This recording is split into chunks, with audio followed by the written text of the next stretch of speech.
دعا کے بارے میں ابتداً کچھ تمہیدی طور پہ عرض کریں گے، اور پھر وہ تمام دعائیں جو قرآن مجید میں ارشاد ہیں، مختلف اوقات میں اللہ کے مختلف بزرگ ترین بندوں نے، رسولوں نے، نبیوں نے مختلف احوال اوقات میں اللہ کے حضور عرض کی ہیں،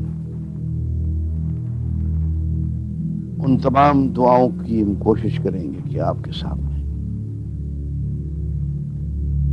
ان کو پیش کریں، ان کا ترجمہ کریں اور کچھ شرح بھی کریں، اور اسی طرح سے قرآنی دعاؤں کے علاوہ حضور اکرم صلی اللہ علیہ وآلہ وسلم کی دعائیں جو ہمیں احادیث میں ملتی ہیں، اور اس سے بھی پہلے حضور اکرم صلی اللہ علیہ وآلہ وسلم کی وہ دعائیں جو اللہ تعالی نے حضور اکرم صلی اللہ علیہ وسلم کو ارشاد فرمائی ہیں کہ اے نبی تم یوں کہو، قل رب اغفر وارحم وانت خیر الراحمین، قل رب زدنی علما، اے نبی تم یوں کہو، یوں کہو، یوں کہو، یوں دعا مانگو۔ اور دعا کے الفاظ بھی اللہ تعالیٰ نے خود سمجھا دیے، اور یہ دعا کے الفاظ کا خود پڑھا دینا بہت بڑی بات ہے، اس لیے کہ ایک ایپلیکیشن کا ڈرافٹ ہوتا ہے جو محکمے کی طرف سے صادر ہوتا ہے کہ میاں اس میں بس تم اپنا نام اور پتہ درج کر دو، اور کس طرح سے طلب کرنا ہے وہ چھپا ہوا ہے، اس میں دستخط کر دو اور انہی الفاظ کو آگے پیش کر دو۔ وہ دعائیں جن کا ڈرافٹ خود اللہ تعالیٰ نے تیار کیا ہو تو اللہ تعالیٰ کیسے قبول نہیں فرمائیں گے؟ دیکھیے ہمارے بابا حضرت آدم علیہ السلام بہت ہوشیار آدمی تھے، شیطان کو بہت بری طرح سے پچھاڑ دیا، ہو گیا مقابلہ، غلطی شیطان سے بھی ہو گئی، ابلیس سے ہو گئی، اللہ نے حکم دیا سجدہ کرو آدم کو،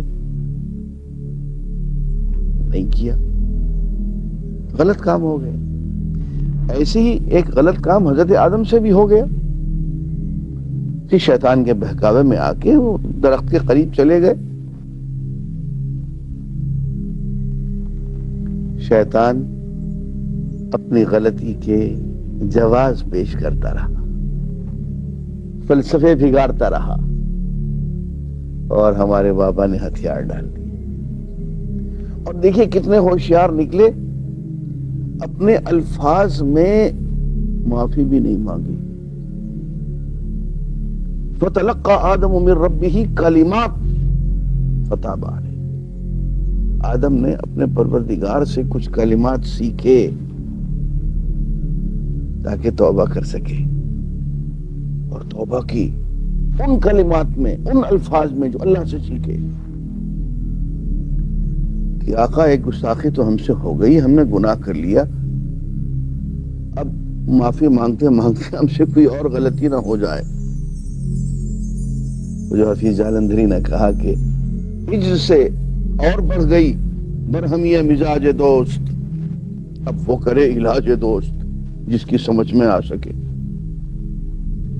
یہ گرہ کے کتنے پکے تھے کہ معافی مانگنے کے لیے بھی اللہ سے الفاظ سیکھے، ربنا ظلمنا انفسنا وان لم تغفر لنا وترحمنا لنکونن من الخاسرین، اے ہمارے پاک پروردگار ہم نے اپنی جانوں پہ ظلم کر لیا، اور اگر آپ ہمیں معاف نہیں فرمائیں گے، ہمارے حال پہ رحم نہیں فرمائیں گے تو ہم برباد ہو جائیں گے۔ اب یہ الفاظ تھے، لیکن یہ الفاظ اللہ سے سیکھے۔ یہاں سے یہ معلوم ہوا کہ دعا مانگتے ہوئے اس بات کا لحاظ رکھنا چاہیے کہ وہ دعا ہو جس کی اپروول پہلے سے اللہ تعالیٰ کے ہاں سے مل چکی ہو، الفاظ وہ ہوں تو ظاہر قرآن مجید میں ہوں گے، یا وہ الفاظ ہوں جو حضور اکرم صلی اللہ علیہ وسلم کی دہن مبارک سے نکلے ہوں، اس لیے کہ گفتائے او گفتائے اللہ ببد، گرچہ از حلقوں میں عبداللہ ببد، کہ حضور اکرم صلی اللہ علیہ وسلم نے بھی جو دعا مانگی ہے، جو الفاظ منہ سے نکالے، وہ بھی اللہ کی اجازت سے، اللہ کی اپروول سے نکالے. وما ينطق عن الهوى ان هو الا وحی یوحى، وہ کبھی اپنی مرضی سے بات نہیں کیا کرتے، وہ جو بھی بات کرتے ہیں وہ ایک وحی مسلسل ہوتی ہے جو ان کے دل پہ اتر رہی ہوتی ہے، الفاظ کا قالب ڈھال کے دہن مبارک سے نکل رہی ہوتی ہے. تو حضور اکرم صلی اللہ علیہ وسلم کی جو دعائیں ہیں وہ بھی اللہ تعالیٰ کا ہی ڈرافٹ ہے. اس لیے عزیزان گرامی کچھ ترتیب یوں ہوگی کہ ہم پہلے تو دعا کے بارے میں کچھ میں تمہیداً عرض کروں گا کہ دعا کی حقیقت کیا ہے، اس کی ضرورت کیا ہے، اس کے آداب کیا ہیں، اس کی قبولیت کی شرائط کیا ہیں، کن لوگوں کی دعائیں قبول ہوتی ہیں، کن اوقات میں قبول ہوتی ہیں، کن جگہوں میں قبول ہوتی ہیں. ابتداءً ہم یہ بات عرض کریں گے. اس کے بعد ایک اہم موضوع ہے اسم اعظم کا. حدیث میں آتے ہیں کہ اللہ کے ناموں میں چند نام یا ایک نام ایسا ہے جس کو اسم اعظم کہا جاتا ہے، سب سے بڑا نام، کہ وہ نام لے کے جب دعا مانگی جائے تو پھر دعا رد نہیں ہوتی. اور حدیث میں ایسی بہت سی دعائیں مذکور ہیں جن میں اسم اعظم آ جاتا ہے. وہ دعائیں مانگ کے جب آگے ہم دعا مانگیں تو دعائیں قبول ہوتی ہیں. تو اسم اعظم کے بعد پھر میں قرآن مجید کی دعاؤں پہ آ جاؤں گا. مختلف انبیاء کی دعائیں، حضرت آدم، حضرت ابراہیم، حضرت نوح، حضرت ابراہیم، حضرت موسیٰ، حضرت یونس، حضرت یوسف، اور ایسی دعائیں کہ سچی بات یہ ہے کہ جب ہم ان دعاؤں کو پڑھتے ہیں تو روح وجد کرنے لگتی ہے، روح رقصاں ہو جاتی ہے اللہ کے حضور میں، اور جو مانگنے میں لطف آتا ہے شاید وہ ملنے میں نہ آتا ہو.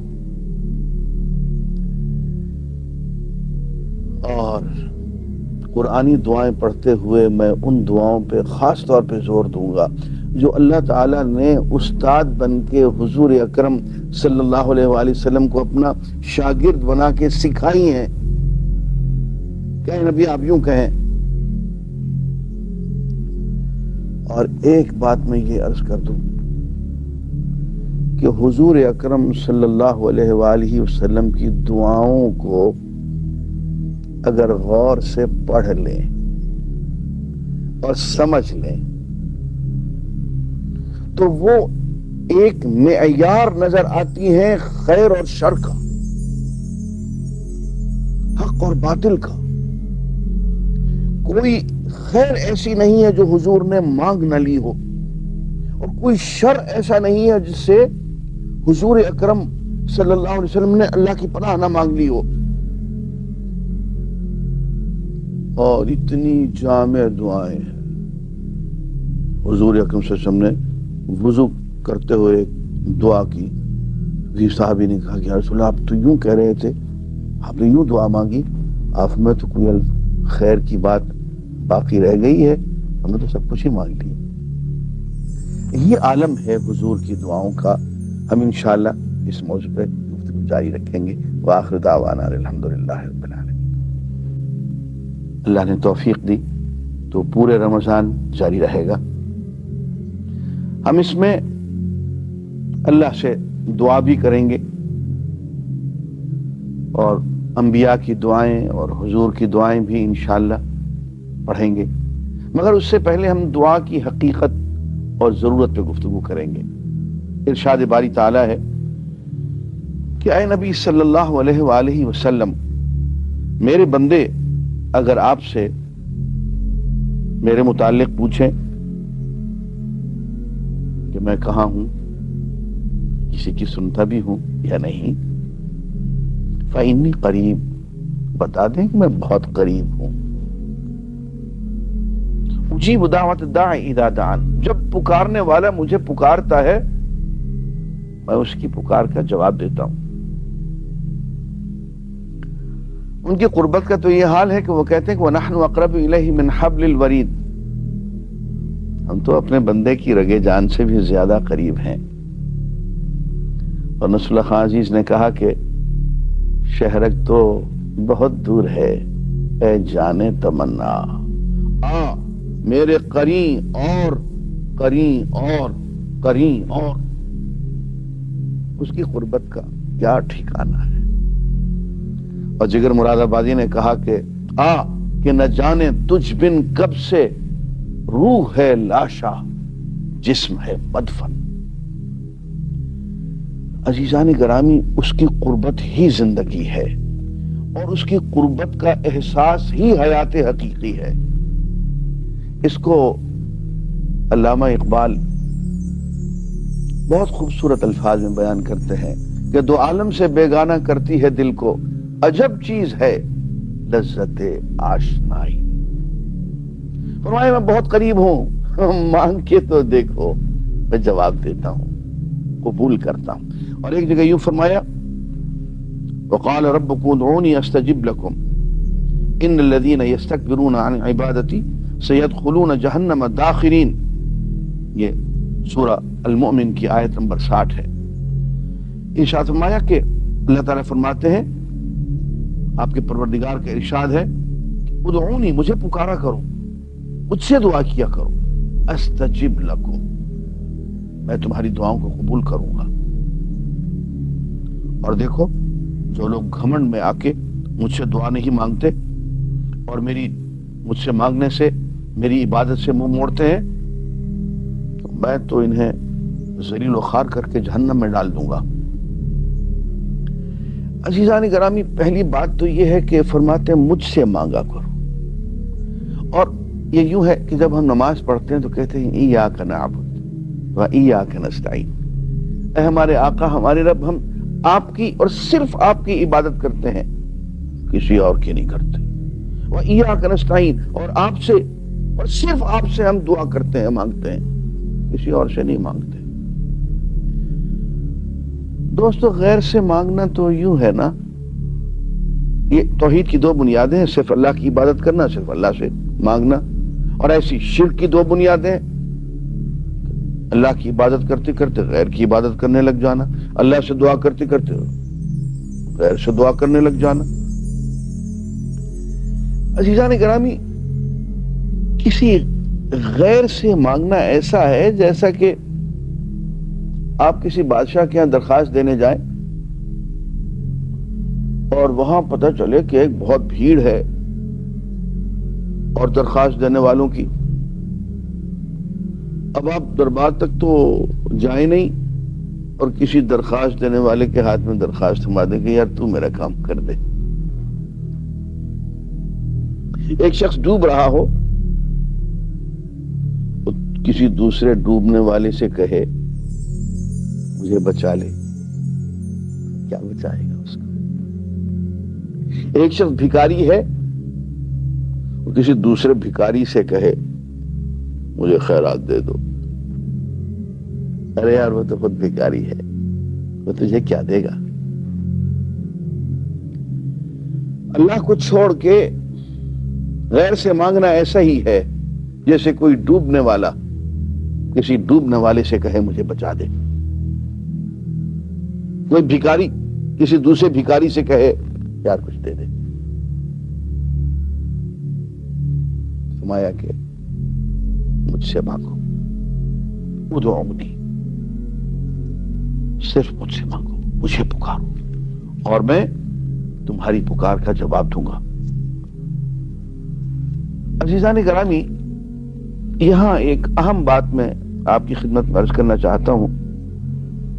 لوگ عام طور پہ اس وہم میں مبتلا ہوتے ہیں کہ یار جو اللہ کی تقدیر میں لکھا ہے وہ ہو کے رہے گا، اب کیا مانگتے پھریں؟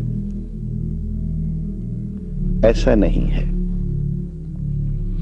بعض دفعہ تقدیر میں یہ لکھا ہوا ہوتا ہے کہ آپ مانگیں گے اور آپ کو ملے گا،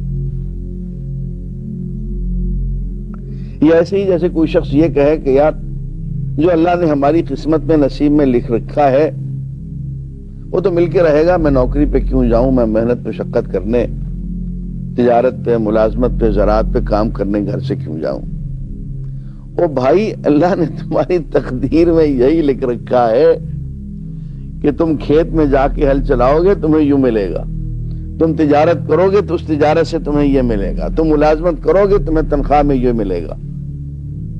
یہ سب باتیں تقدیر کا حصہ ہیں۔ اور ایک راز کی بات آپ کے کان میں کہہ دیتا ہوں جس کا اکثر لوگوں کو پتہ نہیں ہے۔ اللہ تعالی اپنے بندوں کے لیے اپنی تقدیر بھی بدل دیتے ہیں۔ اب یہی تو کیا تھا نا حضرت یونس علیہ السلام کو، قید کر دو اس کو مچھلی کے پیٹ میں، ڈال دیا۔ اب اس سے خطرناک کوئی قید خانہ ہو سکتا ہے؟ اور اندھیرا ہی اندھیرا، فنادى في الظلمات، حضرت یونس نے اندھیروں میں پکارا، لا الہ الا انت سبحانک انی کنت من الظالمین، تیرے علاوہ تو کوئی عبادت کے لائق نہیں ہے، تیرے علاوہ تو کوئی اور ذات گرامی ہے ہی نہیں جس سے مانگا جائے اور وہ نجات دے دے، اور تو ہر کمی سے پاک ہے، جو کمی ہے، عیب ہے، خرابی ہے وہ تو اس بندے میں ہے۔ انی کنت من الظالمین، میں ظالموں سے تھا۔ آپ دیکھ لیجئے کہ وہ سارا نقشہ ہی بدل گیا۔ یا تو حکم ہوا تھا کہ اس کو قید کر دو، مچھلی کے پیٹ میں ڈال دو، اور ایک قرآن مجید میں آتے کہ اگر وہ یہ تسبیح نہ کرتے اور اللہ کو یوں نہ پکارتے تو قیامت تک ایسے ہی مچھلی کے پیٹ میں رہتے۔ دعا ہوتے ہی یہ آیت کریمہ ہے، اللہ تعالیٰ نے فوراً ان کی نجات کا سامان کر دیا، سزا کا فیصلہ بدل دیا، نہ صرف ان کو مچھلی کے پیٹ سے باہر نکالا بلکہ وہیں ساحل پہ ان کے لیے خوراک کا انتظام کر دیا، اور پھر اسی عزت و اکرام اور اسی نبوت اور اسی شان، اسی عہدہ خلافت و نبوت کے ساتھ واپس برقرار اپنے عہدے پہ۔ یمحو اللہ ما یشاء ویثبت، اللہ تعالیٰ جو چاہتے ہیں مٹا دیتے ہیں اپنی لکھی ہوئی تقدیر سے، ویثبت، اور جس کو چاہتے ہیں باقی رکھتے ہیں، وعنده ام الکتاب، اور اللہ کے پاس ایک لوح محفوظ ہے، ایک کتاب ہے بہت فرمایا لا يرد القضاء الا الدعاء، قضاء کو، تقدیر کو صرف ایک چیز بدلتی ہے اور دعا ہے۔ وآخر دعوانا الحمدللہ رب العالمین۔ دعا، اللہ کو پکارنا، اللہ سے مانگنا، اور صرف اللہ سے مانگنا، اس یقین کے ساتھ کہ وہ ہماری ہر حاجت کو پورا کر سکتا ہے، ہماری ہر بگڑی بنا سکتا ہے، وہ قادر مطلق ہے، اور پورے یقین کے ساتھ مانگنا کہ میں جس سے مانگ رہا ہوں وہ دینے والا ہے، وہ ضرور دے گا۔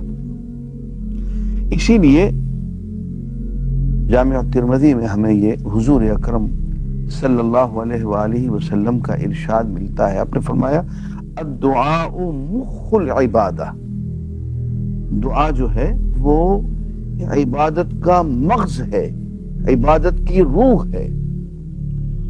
اور ترمذی میں کتاب الدعوات میں ہی ایک اور جگہ ارشاد ہوا کہ ان الدعاء هو العبادہ ثم قرأ وقال ربكم ادعوني استجب لكم، کہ حضور اکرم صلی اللہ علیہ وسلم نے ارشاد فرمایا کہ یہ دعا جو ہے یہی عبادت ہے،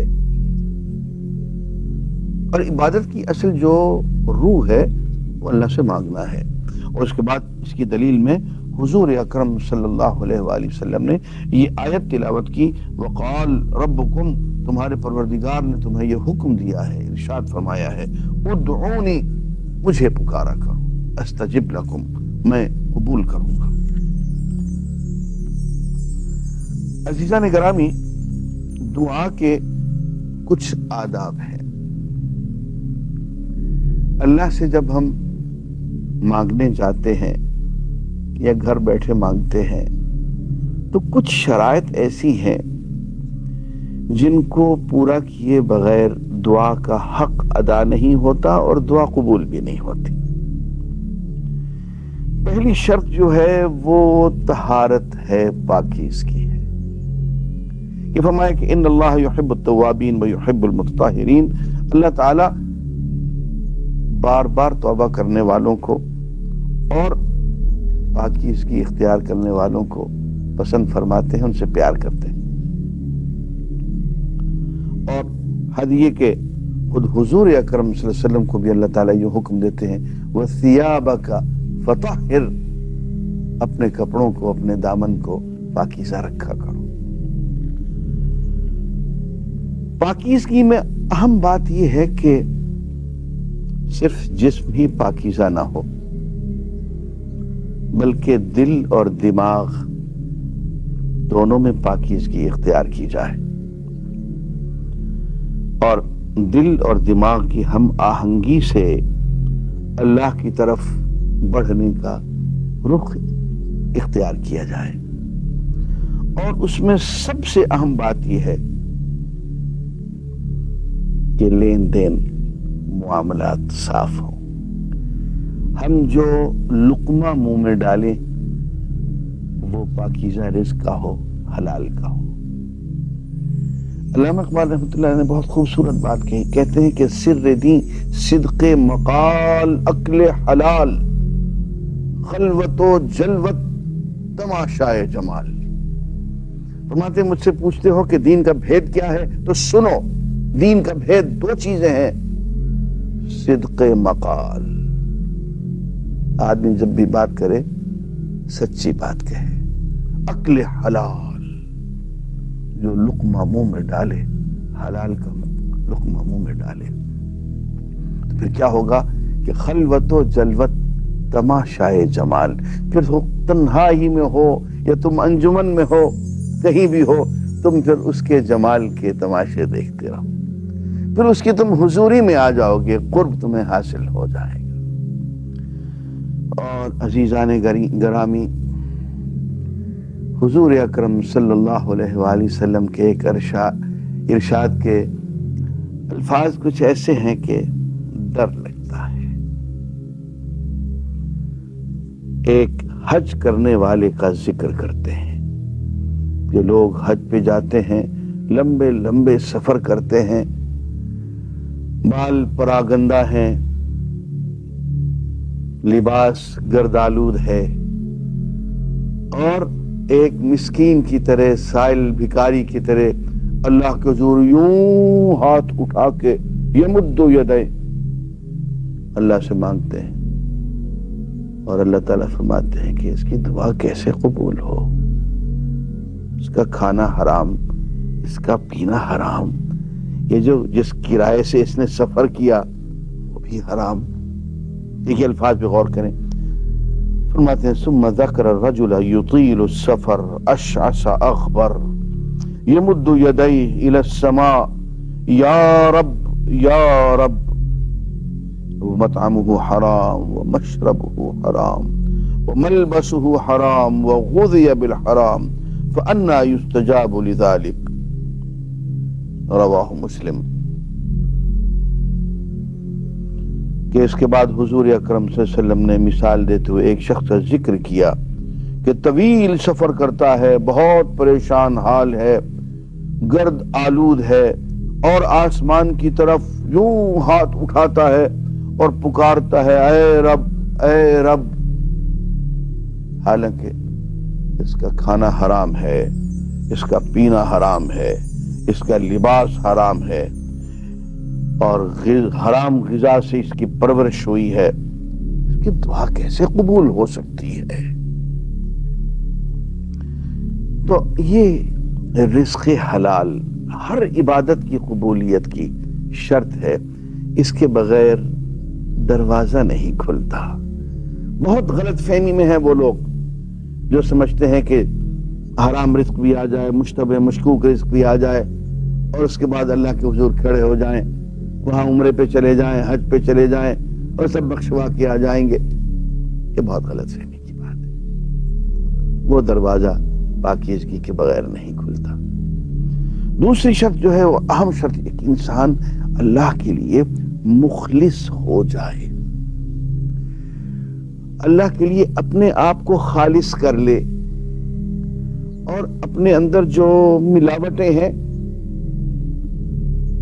وہ دور کر دے. اوکاڑا کے قریب ایک بزرگ تھے حضرت کرما والا صاحب.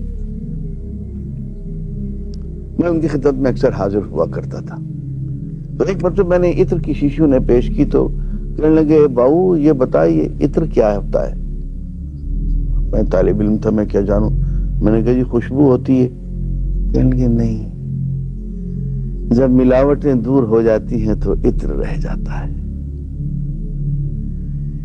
جب ہر قسم کا میل کچیل, ادھر کی ملاوٹ ادھر کی ملاوٹ, ادھر کا میلان ادھر کا میلان, ادھر کی محبت ادھر کی محبت, ان سب سے کٹ کٹا کے وَتَبَتَّلْ إِلَيْهِ تَبْتِيلًا, صرف اللہ کی طرف رجوع ہو جائے انسان تو کہتے ہیں کہ اب مخلص ہو گیا, اللہ کے لیے خالص ہو گیا. اس نے ساری ملاوٹیں, ادھر ادھر کے میلانات, انہیں کو شرک کہا جاتا ہے. شرک لفظی طور پر ملاوٹ کو کہتے ہیں. یہ جب دور ہو جاتی ہے تو پھر انسان اللہ کے حضور مخلص ہو جاتا ہے. اسی لیے فرمایا کہ فَادْعُوا اللَّهَ مُخْلِصِينَ لَهُ الدِّينَ, اللہ کو پکارو لیکن اس عالم میں کہ پوری نظام زندگی میں تم خالصتاً اللہ کے بندے بن کے ہو جاؤ, صرف اسی کی بندگی اختیار کرو. ہر ایک کی ملاوٹ, ہر ایک کی شرک, اس کی اطاعت, اس کی اطاعت, اس سے کمٹمنٹ, اس سے تعلق خاطر. وہ بات جو کہ حضرت ابراہیم علیہ السلام نے کہی, انی وجہت وجہی للذی فطر السماوات والارض حنیفا وما انا من المشرکین, میں نے اپنا رخ سیدھا اس ذات گرامی کی طرف کر لیا ہے جو آسمانوں اور زمین کا پیدا کرنے والا ہے, اور میں اس کی طرف یکسو ہو گیا ہوں, اور اس یکسوئی میں کسی اور کی ملاوٹ اور کسی اور کا شرک کرنے والا نہیں ہوں. اس کو اخلاص کی کیفیت کہتے ہیں کہ بندہ صرف اللہ کا ہو کے رہ جائے, صرف اس کا خالص بندہ ہو جائے. یہ عبادت اور دعا کی قبولیت کی اہم شرط ہے. وآخر دعوانا الحمدللہ.